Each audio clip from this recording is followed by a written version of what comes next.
Welcome to Season 2 of Illustrated Beards, brought to you by The Fantasy Shop, best in comics and games since 1981. Those of you out there that watched the first season of our show, notice that Nate is not here. We're doing a little different thing with this season. I'm going to just have a rotating co-host. And speaking of someone else sitting here talking with me, this man here is Brian Johanningmeier. He is one of my customers and an all-around cool guy. I have chosen for my review Sandman Overture, #1. Damien, the son of Batman. And the trade we're going to be talking about tonight is the new hardcover Batman Volume 3, Death of the Family, which, if you didn't know, was an excellent, excellent Joker story that they did a year ago or so. Brian, you want to start with Damien, son of Batman, #1?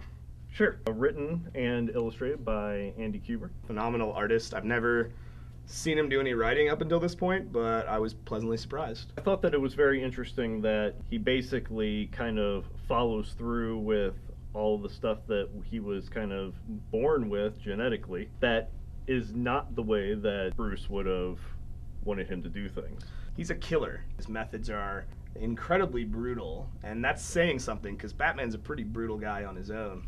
And that's what's really kind of scary about the whole issue. Yeah. He takes over this mantle of basically being Batman. Because they've already set in motion that Batman dies, it's impossible to not talk about the fact that Batman dies. But because of this, there are definitely villains within the world who claim responsibility. Like, I killed the Batman, and I killed the Batman. And so, I mean, I would say that's a spoiler, but they've established this timeline. This timeline is a part of the Batman universe that he will fall. Something I think that was particularly good about the book is, you know, after the fall of Batman, Damian goes to talk to Talia and Ra's al Ghul, you know, his mother and his grandfather. Yeah, I actually found that to be rather interesting. You know, he's going back to the people who he was kind of trying to stay away from to begin with. And they basically, you know, just turn him down and say that he has to carry on the lineage of Batman, which that I found kind of interesting. I found that conversation between him and Ra's to be incredibly interesting because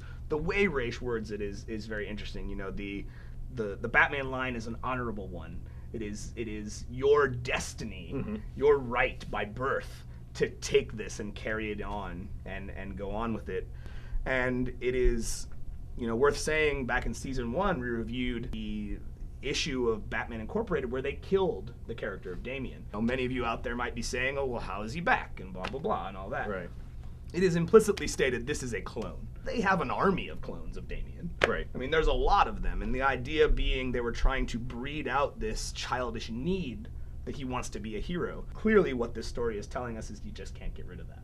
I like the fact that the book actually takes place, you know, when he's older. I would put him around Dick Grayson age, currently at this point in his timeline. Yeah, I can see that. The other thing about the book that I found very surprising was the lack of the other Bat family. Yeah. Damian has no interest whatsoever in taking their opinions you know, to heart. He's definitely not friends with any of these characters at all. Exactly. But at the same time, we also know that the Bat family is always there to say what they think. Right. Or, you know, give him their opinion. They're almost pushy about it when they give opinions. Yeah. And in this book, they're not there. Very phenomenal storytelling. And again, I'm blown away by Andy Kubert as a storyteller. I didn't think, you know, I've always loved him as an artist, him and his brother. Very, very good at what they do, and they've come so far. I mean, Andy was doing X-Men in the 90s, and his style was okay. I mean, it wasn't the best thing I've ever seen, but as you've seen him over the years, I mean, he's evolved into such a better artist. And I mean, the art in the book is beautiful. It is really, really phenomenal. The other thing that's really interesting, you know, what we discussed earlier is the paper is like newsprint, but I really like the fact that they did. Yeah. You know, it makes it feel very old school. It does. It does. This was book 1 of 4. Yeah, it's a miniseries. I was kind of surprised that it would be that short. Some of the best stories, though, I think fail when they try to drag it out too much. And the ending of this book, I mean, it will leave you wanting the next one to come out. Yeah, we are not going to talk about that ending, but suffice it to say, it is a mind-blowing moment. I kind of think that this book came out at the right time because it was to me, it's just enough time for him to have been gone and this to come out and be like, oh yeah, let's bring back that old character, that friend that I really loved. A character that we all love. I mean, I can't say that enough.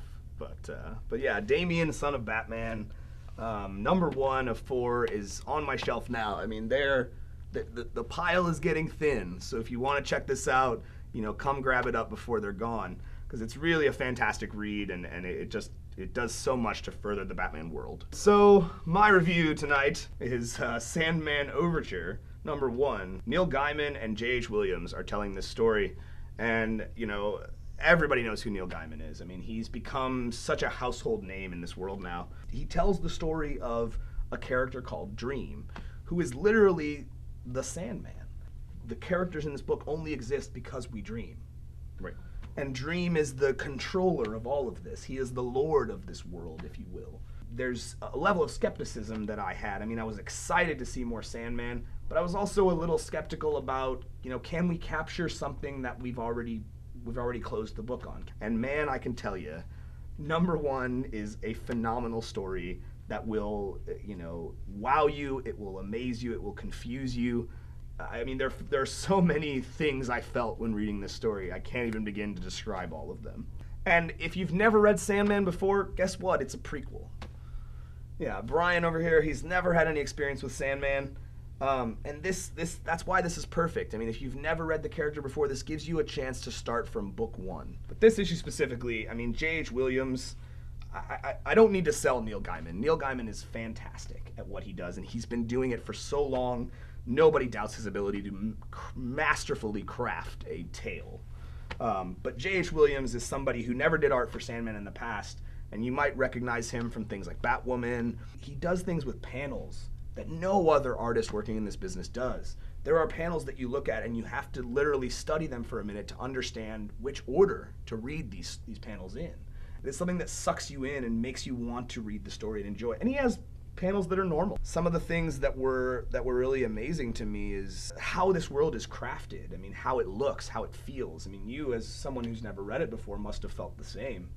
It's one thing to be in a dream world, but pulling that dream world and putting it on the page in a way that I just don't see others. Yeah, I just can't think of, I've been reading comics for years, I can't come up with another artist that I would rather illustrate this book. Yeah. It's just the perfect team to me. Exactly. Some characters come back that if you read Sandman before, you will remember. They're interesting characters. I mean, the character of Destiny, he controls the book of the universe. He can't directly interfere with the lives of those that inhabit the universe and every universe, but he can't look ahead in the book. And there's the character of Death, who will be familiar to you if you've read even some DC comics. Once the properties were owned by DC, I mean, she popped up in a couple of different places.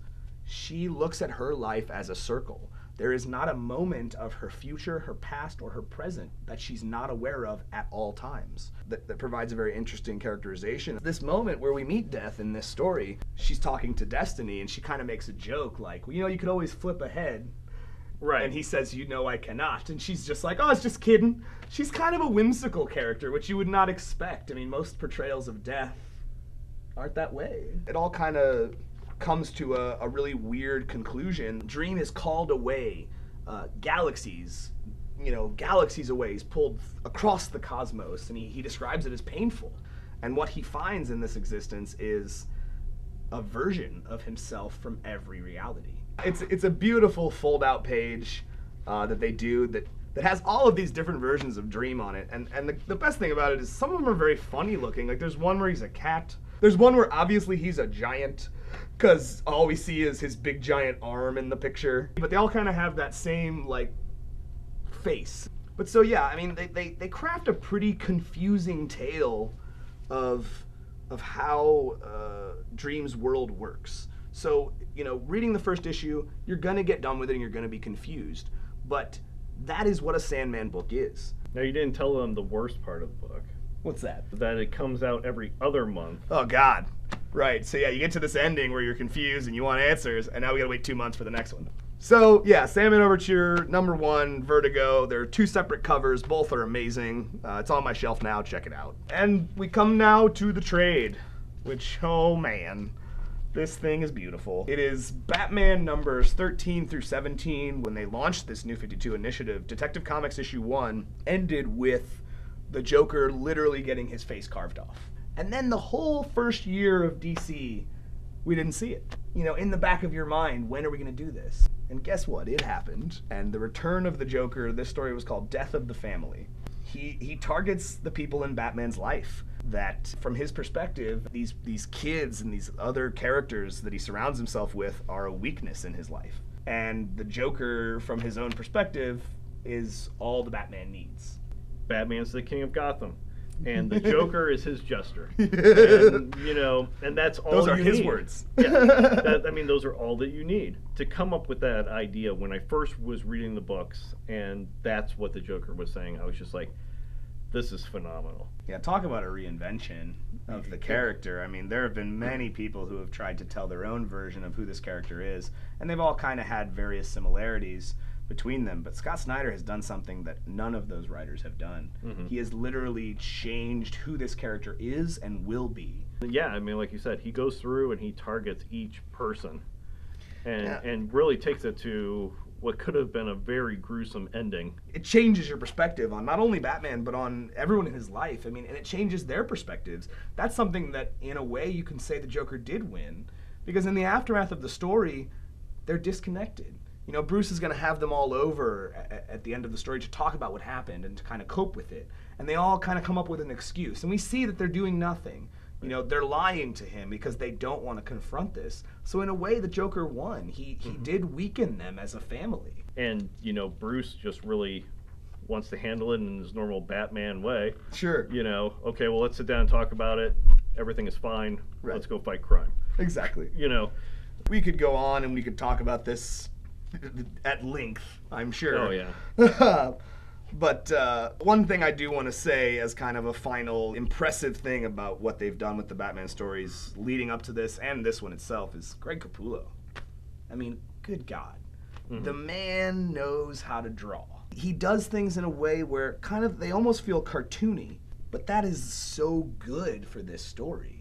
I can't even imagine wanting to see anyone else doing it but him. I just would have loved to have been in that meeting. And they're like, we're going to slice off the Joker's face.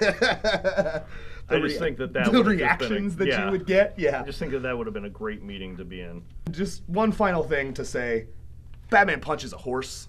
Just throwing that out there because that was awesome. Now he later rides that horse. The horse doesn't die or anything. It's not an animal abuse issue. No animals were injured. But the horse is charging him, and Batman doesn't really have any other way to stop it other than boom, and the horse immediately becomes docile and friendly to him. That's how you deal with horses, apparently. But yeah, fantastic book. But yeah, so definitely check it out. It's very worthwhile. The first 2 volumes have been released in hardcover. They've been released in trade. So if you're a completist and you want to read it all as one big thing, we've got those as well. But that's going to bring us to the end of the show. Yep. We've had a great week in general for comics. Damien, Son of Batman, Sandman Overture were 2 excellent #1s that are great places to jump in if you haven't read in a while or if you are looking for something new to try. They're both very excellent spots to start. And I can praise the Joker story no more than I think we already have at this point. But thanks for sitting in and listening to us talk about all things nerdy. We will see you next week. Thanks again to Brian for sitting in and joining me. Thanks for having me. Yep. Take it easy out there. We'll see you next week.